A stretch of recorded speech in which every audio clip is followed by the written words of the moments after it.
Good morning. It is 10 o'clock Eastern. I'm Anik alongside my colleague and friend Jose Diaz-Balart, bringing you special coverage as history unfolds this morning in a New York courthouse. Closing arguments now underway in the first criminal trial of a former president. The dramatic final phase of Donald Trump's hush money case after 21 days in court, 22 witnesses, and 80 hours of testimony. Up first in today's closing arguments, Trump's defense team. Attorney Todd Blanche trying to convince a jury that the prosecution did not meet their burden of proof in this trial. NBC's Yasmin Basugian is outside that courthouse. Also with us, Chuck Rosenberg, former U.S. Attorney. Former U.S. Attorney and former senior FBI official, Duncan Levin, criminal defense attorney and former prosecutor, Jeremy Saland, a former criminal defense attorney, currently a former Manhattan prosecutor, and Jessica Roth, former federal prosecutor and professor at Cardozo Law School. Thank you all for joining us. Yasmin, the defense closing is already underway. Todd Blanche saying to the jury, you should want or expect more than the testimony of Michael Cohen. What else are we hearing from him? Big day today, guys, to say the least. 2.5 hours we're expected to hear from Todd Blanche when it comes to his closing arguments, his summations, and then followed up by the prosecution, Joshua Steinglass, who will be leading summations for the prosecution for 4 to 4.5 hours. This thing could extend into tomorrow if the jury decides they don't want to stay late. But if they decide they can, in fact, stay late, we could be finishing up closing arguments, summations today, and then heading into jury instructions tomorrow, and then subsequently deliberations.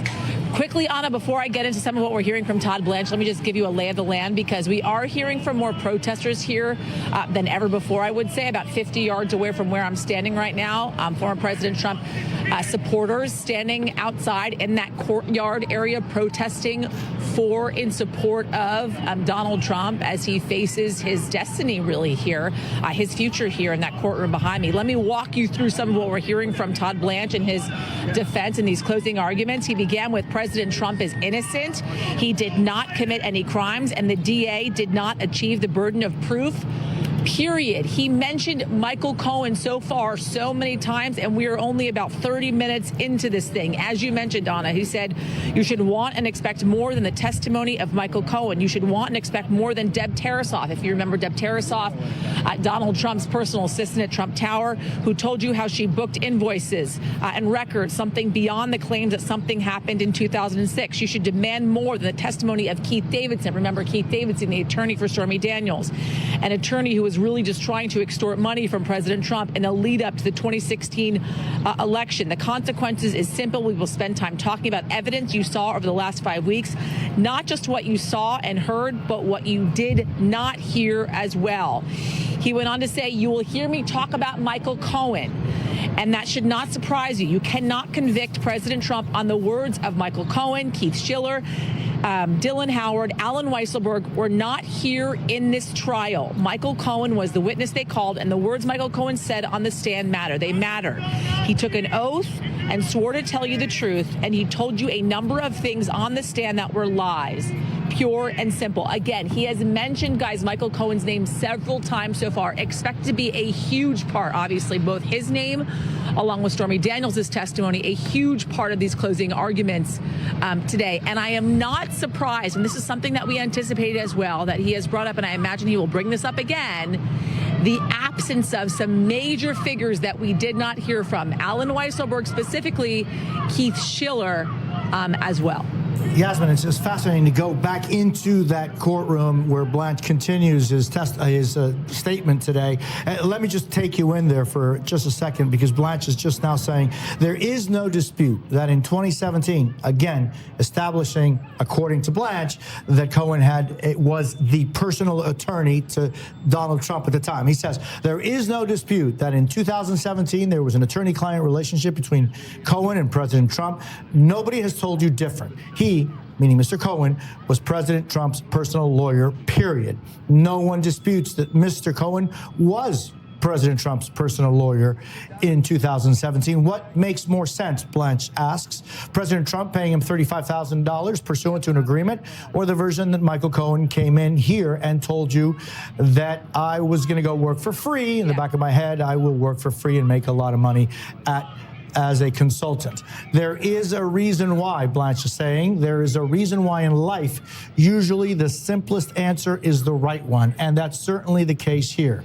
That story Mr. Cohen told you on that witness stand is not true. Lying or not true, a statement that we're hearing over and over again this morning by Blanche. And really putting it all on the credibility of Michael Cohen, it sounds like. Chuck, what do you make of the defense closing argument so far? Well, I don't mean this as a criticism, but it's standard. I mean, we have two very good defense attorneys right here at this table, Jeremy and Duncan.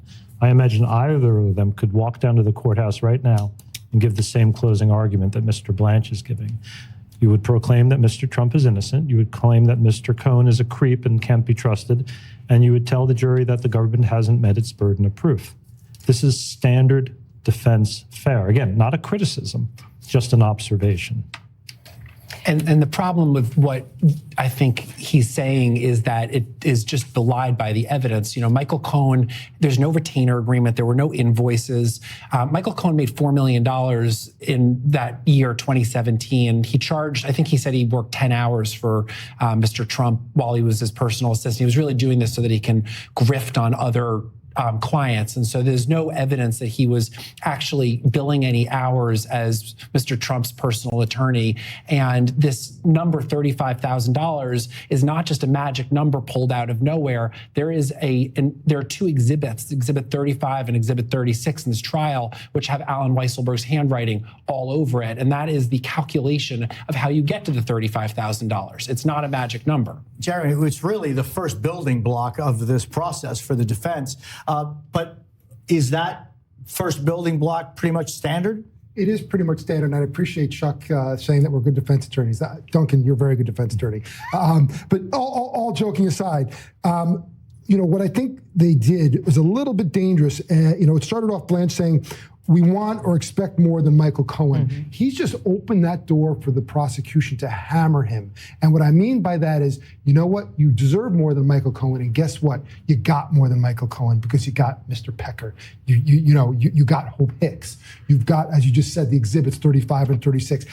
Handwritten notes by Weisselberg. What else did you get? You have call logs. You have so much. This is not the Michael Cohen show, despite the fact that absolutely, unequivocally, that's the end game for the defense. If you don't like Michael Cohen, you don't want him to date your sister, you don't want him to be your neighbor, but that's not what this is about. I may not like him either, but he's telling you the truth. And he got eviscerated and knew he would do that, and he still came here, but there's more than Michael Cohen. So they opened this door, and if I'm the prosecution, I'm frothing a little bit, ready to respond. And here is how he is continuing on with his closing argument right now. He says, there is no evidence President Trump knew anything about this voucher system, anything. And I don't know how the government will address that. And if they read you quotes from a book a decade earlier, you should be suspicious. That's a red flag, Blanche says. Blanche goes on to say something he wrote in a book assisted by ghostwriters. Proof beyond a reasonable doubt does not include passages from a book decades earlier. There's a problem in the proof. Jessica, what do you make of that? And do you think that's a strong argument that Trump didn't know anything about these particular documents in question, and you can't rely on what he has said about how he looks at finances from a decade earlier? So I think the weakest part of the prosecution's case thus far is connecting Trump to the falsification of the records. I think that that's the part where they're most dependent on the credibility of Michael Cohen's testimony, because he was the one in the room with Donald Trump talking about this falsification scheme. According to Michael Cohen, apparently Alan Weisselberg was there too, but the jury hasn't heard from Alan Weisselberg. Which they pointed out, it sounds like, in these closing arguments. They said, where was Dylan Howard? Where was Keith Schiller? Where was Alan Weisselberg? And what the prosecution is going to do when it has its opportunity to address the jury is to say, you know what? There are a lot of other witnesses who the defense didn't mention to you, like Hope Hicks and David Pecker, who corroborate critical aspects of Michael Cohen's testimony. And they're the documents that corroborate Michael Cohen's testimony about the falsification scheme. And so at the end of the day, there's a very, very small amount of Michael Cohen's testimony that's not corroborated by documents and other witnesses. And there's lots of circumstantial evidence to corroborate what Michael Cohen is saying about this particular part of the story. But would the prosecution then also be able to now address why Alan Weisselberg's not there? Will they be able to say in theirs, because Alan Weisselberg is in Rikers and is a totally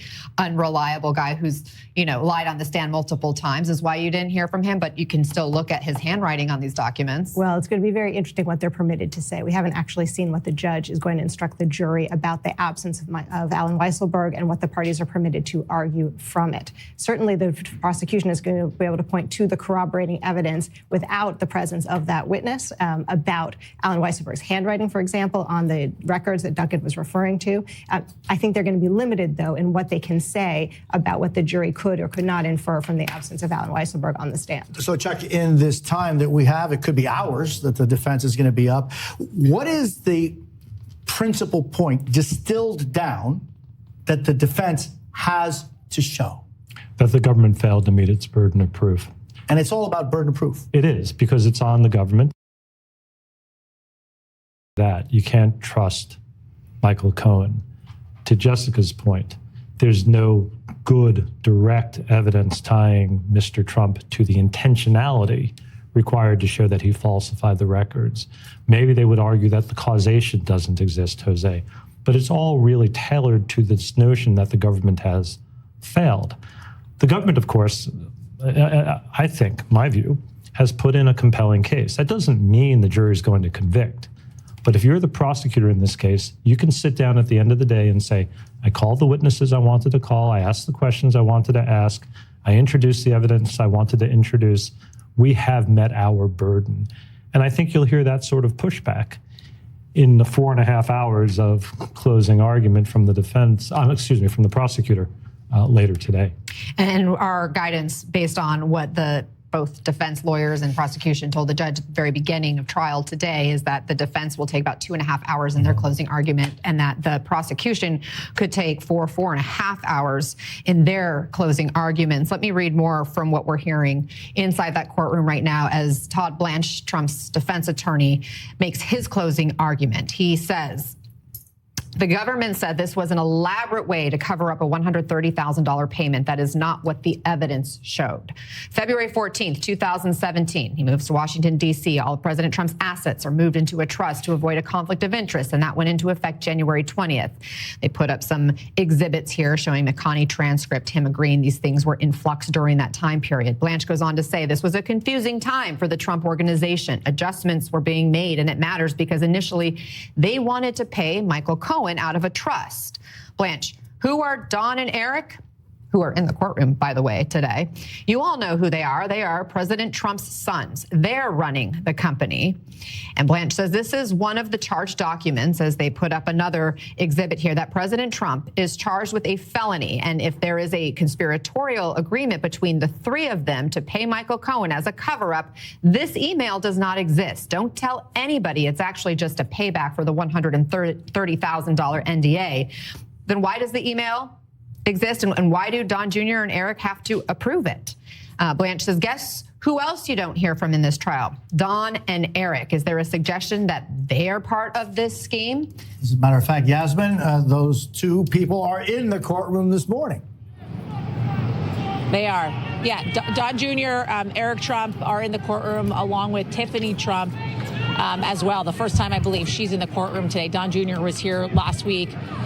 Twice last week, I believe it was. Eric has been here throughout the trial on and off, along with Laura Trump as well, Eric Trump's wife in the courtroom.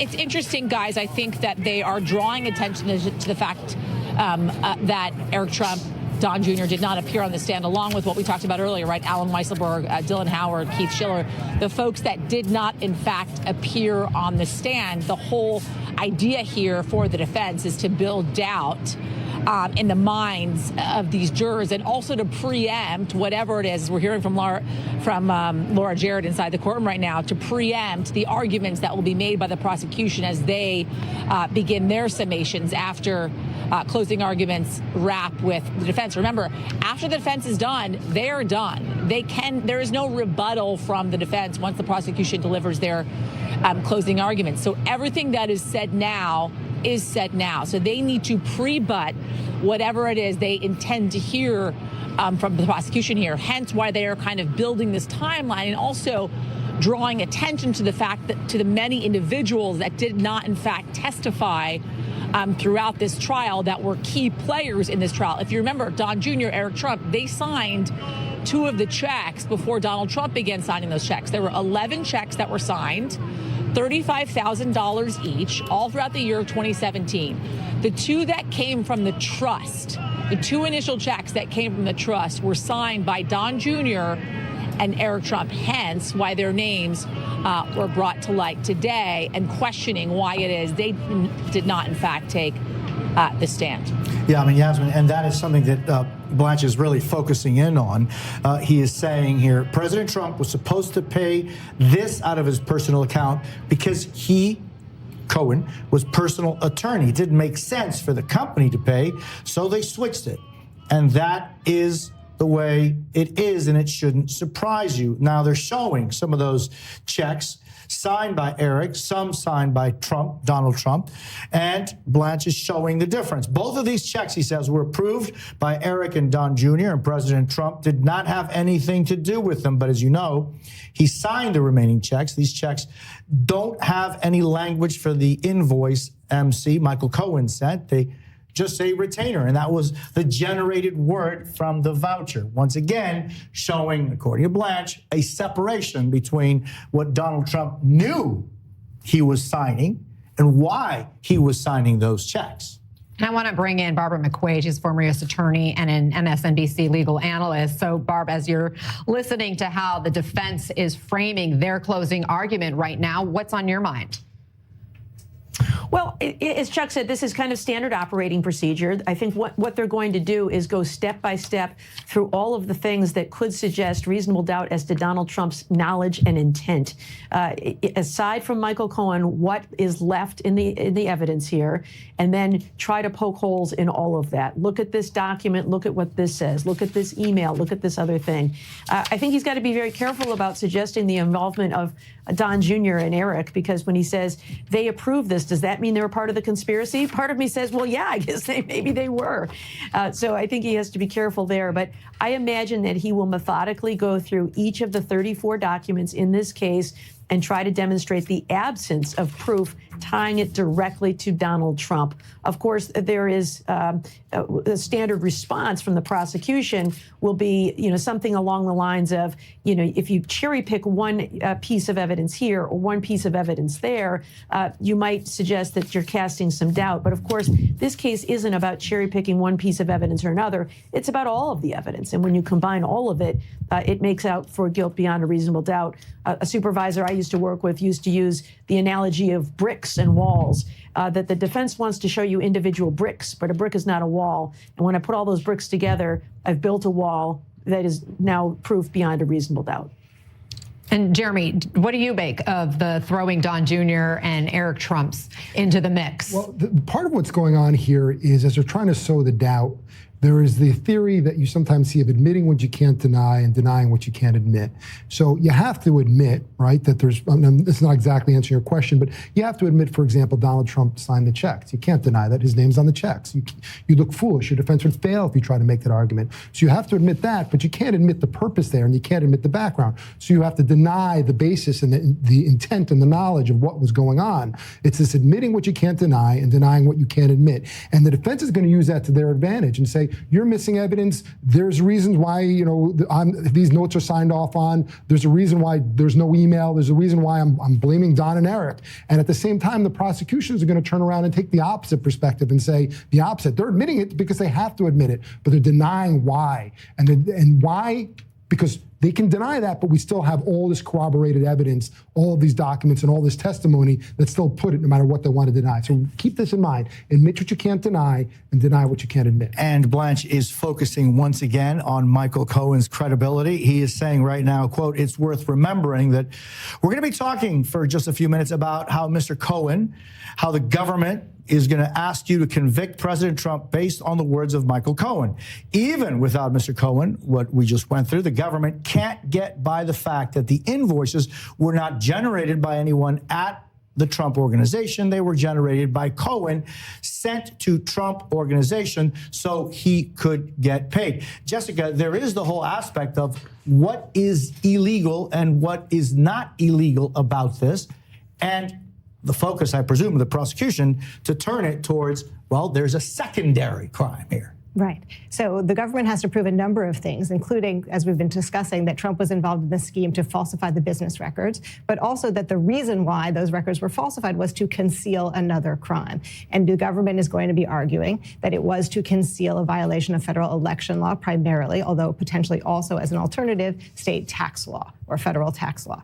In any event, I think that what we see the defense doing here is trying to just create some confusion. And if they can do that with at least one juror, because at the end of the day, this is actually a fairly complicated case legally, then they may have the seeds of at least a hung jury. And there are 34 counts as well. So if they can create doubt with respect to Trump's connection to at least some of the records, including, for example, the invoices submitted by Michael Cohen, which are the least connected to Trump and the Trump organization, well, maybe that's enough to create doubt for at least one juror. So I think we see Blanche operating on multiple tracks. Theme, but it may have something that appeals to at least one juror.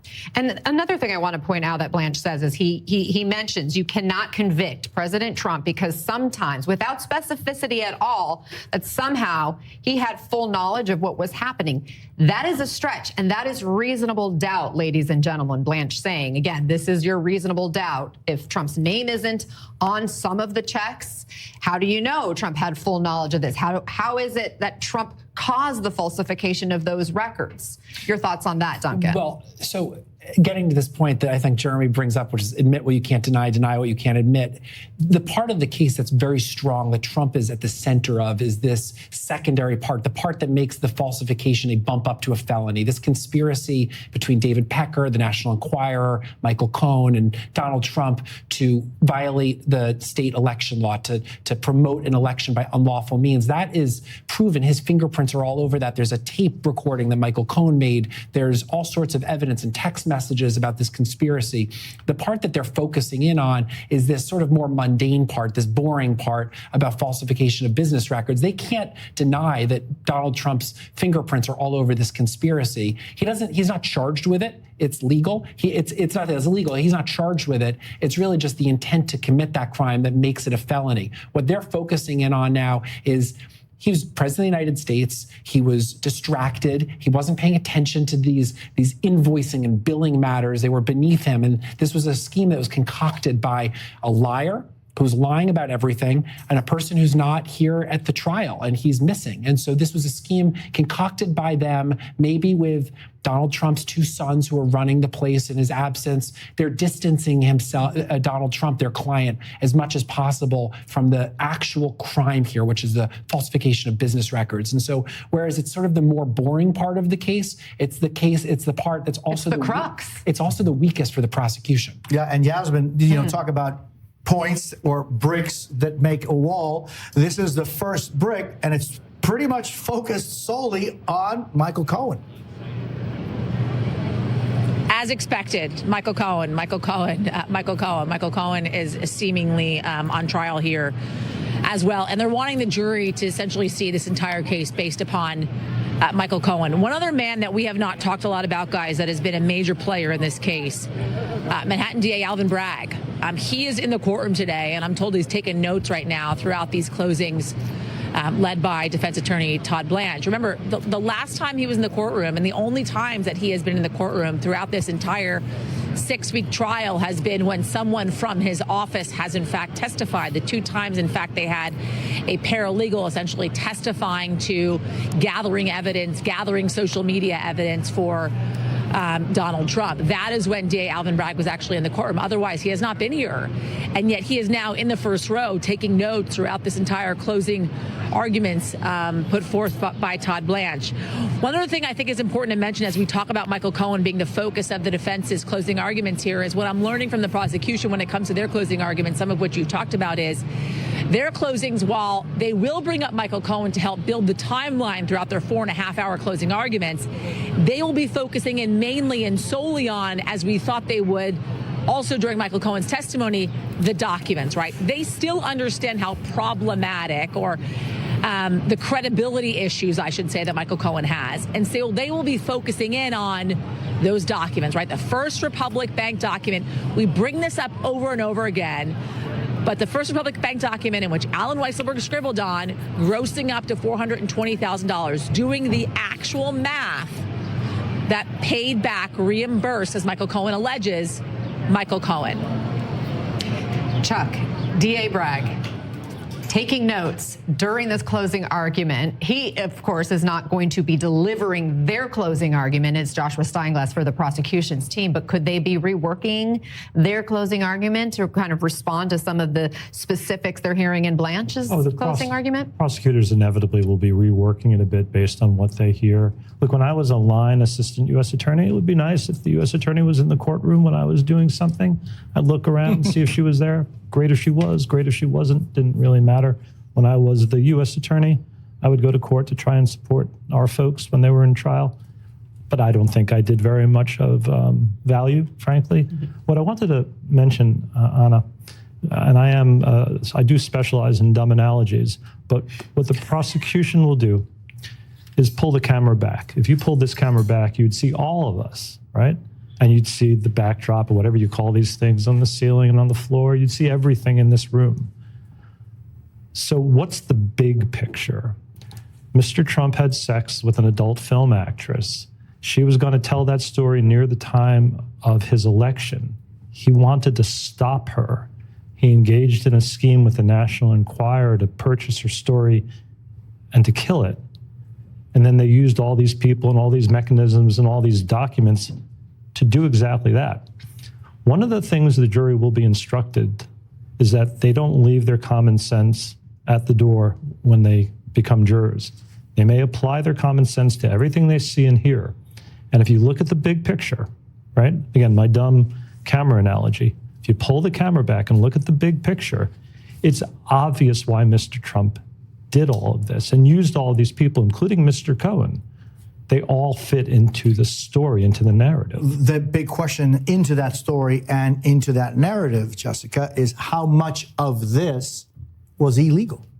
Right. And so that's something I think we're going to be hearing again and again from Trump's lawyers in their closing argument, which is to say that so much of this actually was not illegal. Paying this to Stormy Daniels, if in fact there was a payment to Stormy Daniels that Trump was in any way associated with, which they deny, but even if he was associated with such a payment, it was not illegal. And that's true in the sense of paying somebody pursuant to a non-disclosure agreement is not in and of itself illegal. What the government argues was illegal. It was that the payment was actually made in a way that violated federal election laws because it was made in order to promote Trump's campaign, and that the falsification of the Trump Organization records to conceal the nature of that payment was illegal, and that in fact is the charge in this crime. But again, if the defense is looking to poke holes at the government's case and raise reasonable doubt in the minds of some of the jurors, right, it's a really good way arguably to do that is to point to the fact that many of the facts that are alleged here and that the government has proven, in my opinion, are actually not amounting to conduct that is in and of itself illegal. And so, Barb, you have a new piece out this morning, and you write that the law in question here is actually favorable to the prosecution. So maybe you see things a little differently than Jessica. Can you explain how you see it? Yes. So the illegal part, number one, that makes this so favorable to Donald Trump is that you don't have to show that any other crimes were actually committed, just that there was an intent to conceal or commit other crimes. So that's very important because it could be that everything is legal. However, I think the prosecution can prove that a number of campaign finance laws were violated, and the jury only needs to find that any one of them were violated, and they need not be unanimous on which one. And so those include accepting a payment, a contribution that exceeds the $2,700 limit, $130,000 by Michael Cohen, accepting a corporate donation when the Trump Organization reimbursed Michael Cohen for one of those things, accepting the donation of a straw purchaser, Michael Cohen making a contribution and then getting repaid, and failing to disclose any of these things. All of those, any one of those, violates the federal campaign finance laws. And so as long as each juror finds that one of those was intended to be concealed, that's sufficient to find guilt beyond a reasonable doubt. Barbara, thank you so very much. And as a matter of fact, what you're just referring to, Blanche is talking about right now. He's saying, I expect the government will suggest to you that there was some tax scheme here as well. There is no evidence, not the Trump organization, not the personal expenses of Mr. Trump, and not even Mr. Cohen. There's also notes from McConney. So he now shows a picture of Michael Cohen posing in the White House briefing room. Blanche, this meeting was early February. He talked about it. It was a big day. He told you he's going into the Oval Office for the first time in his life, meeting his longtime boss. But they have a conversation about the checks and the money. That's what they want you to believe. Just 6 days later, Mr. Cohen sends an email back to McConney asking, hey, how much is the monthly retainer again? What am I supposed to do? And joining us now is New York Law School professor Anna Kaminsky. Anna, how often do closing arguments really make or break the case? In other words, sealing the deal, changing minds? Well, as an attorney, I'd like to think they do quite often. I think generally speaking, especially given a case like this that's gone on for several weeks, we've have over 20 witnesses, lots and lots of documents. They are critical because this marshal all the evidence, right? Take it all together and say, here's what we want you to do with this, ladies and gentlemen of the jury. Here's how you should look at this. Here's how this fits into our story. And so that's really what we're seeing here. So they are very important to the case itself. And 2.5 hours? Jeremy, that seems like a long time for the defense to go. That is long, but it's certainly not 4.5 hours. And which is what the prosecution is expecting. Well, right. That's a long time. And we've heard the term before about diminishing returns. And at some point, you run the risk of losing the jury. You know, I sort of joke here, we'll make another comparison of sort of Donald Trump's tie is a little too long. The prosecution summation is a little too long. You really need to hit your points and really make it about the falsifying business records. You have to answer, and to what Chuck said before, the DA's office is prepping and responding to, so when they start their case, or end their case actually, they're gonna have the responses and answers to some of the things that were brought up by the defense. But you can't undervalue or overvalue the summation, because at that point in time, you go from a situation where a judge has instructed the jury, you're not to engage the defense attorney or prosecutor, not to engage the the court. You do your thing and you go around. They're not being rude, they're not being, mean. They're not allowed to engage you. Now I can look you in the eyes and say to you, this is what happened. And remember that piece of evidence that they failed to share? That's important because of the following reason. So this is so important. It's not evidence, but I'm going to tell my story and connect with you. And so, Duncan, that's where the empty chair of Alan Weisselberg could be coming in. Yeah, look, I mean, at the beginning of the trial, both sides make opening statements. There's no argument to it. It's a preview. It's almost like a table of contents for what you're going to say. And it's important to say there's a huge difference between those. The closing is different because the closing, the lawyers are allowed to make arguments. They're allowed to say, look, you have these different pieces and here's how they fit together. Or you have all these pieces and here's how they don't fit together. And so to use this jigsaw puzzle analogy, the prosecution's going to say, look, you do have Michael Cohen, but look how what he's saying fits in, how it corroborates what he's saying. Use your common sense, how his credibility is bolstered by all of the corroborating pieces of evidence.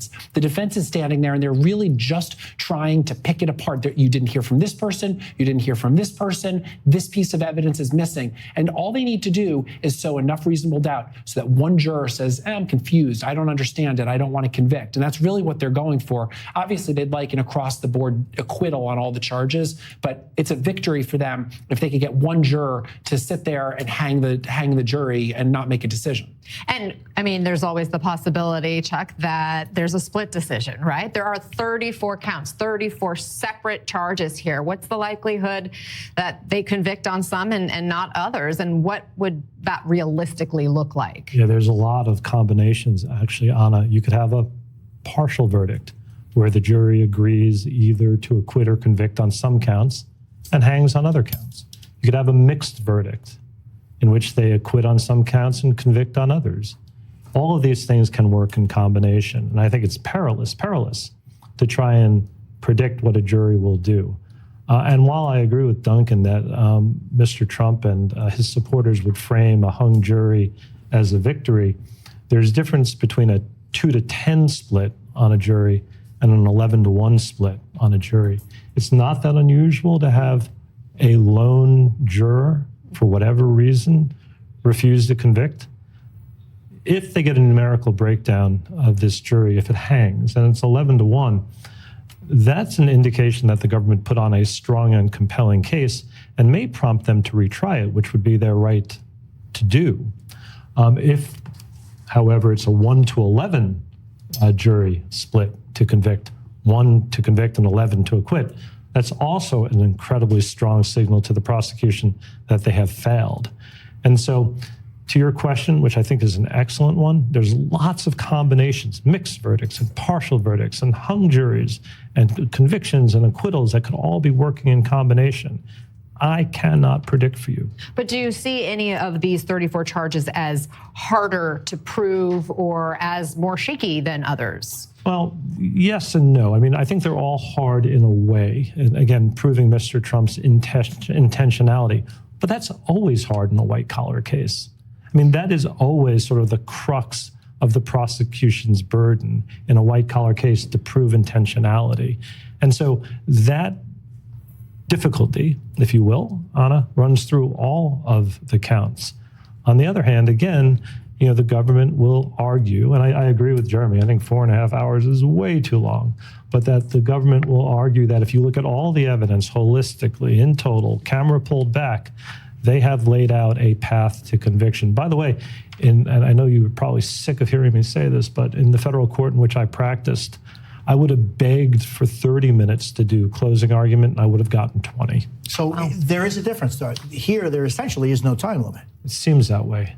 And again, I don't want to be some, I don't want to tell you that federal courts are better, but I will tell you that they're different. And that the time limits and constraints are much different than you would find, I think, in most state courts. I mean, frankly, it might have been nice to try a case where I could have spoken for as long as I wanted, but that was not permitted where I practiced. And Judge Mershon is giving the lawyers on both sides, more leeway.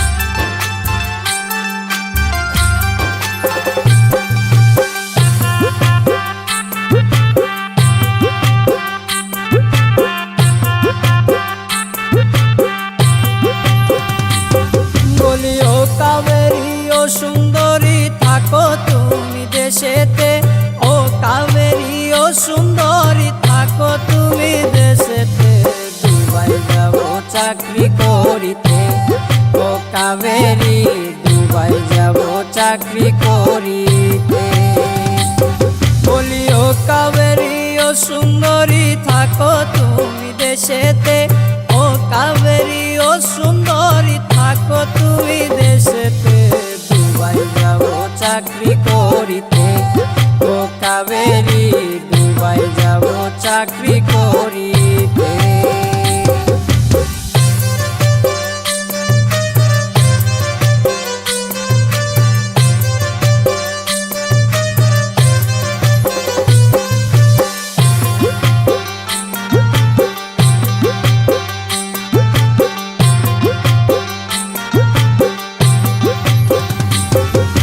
দেশের ছেলে বিদেশ যেতে চায় না মনোপ্রাণ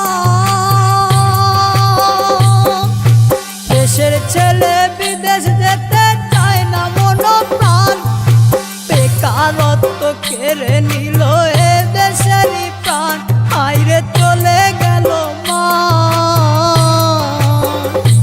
আমি সেই দুঃখেতে যাবো Dubai থাকবো না আর দেশেতে সেই দুঃখেতে যাবো দুবাই থাকবো না আর দেশেতে দুবাই যাব চাকরি করিতে ও কাবেরি দুবাই যাব চাকরি করিতে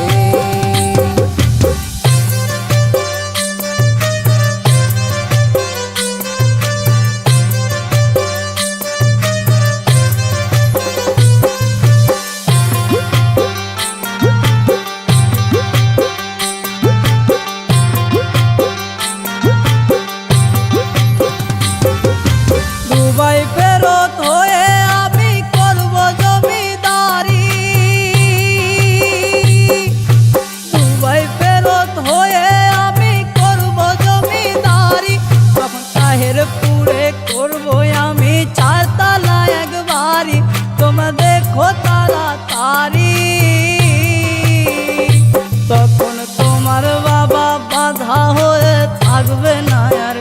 দেশেতে তোমার বাবা বাধা হয়ে থাকবে না আর বিয়েতে দুবাই যাব চাকরি করিতে ও কাবেরি দুবাই যাব চাকরি করিতে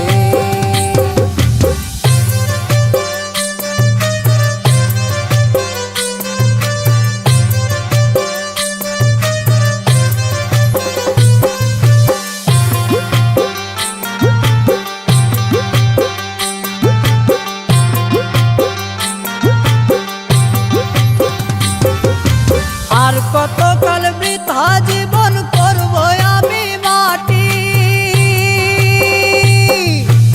আর কতকাল বৃথা জীবন করব আমি মাটি দুবাই ফেরত হয়ে তোমায় করব জীবন সাথী তুমি দিবে মালা গাথি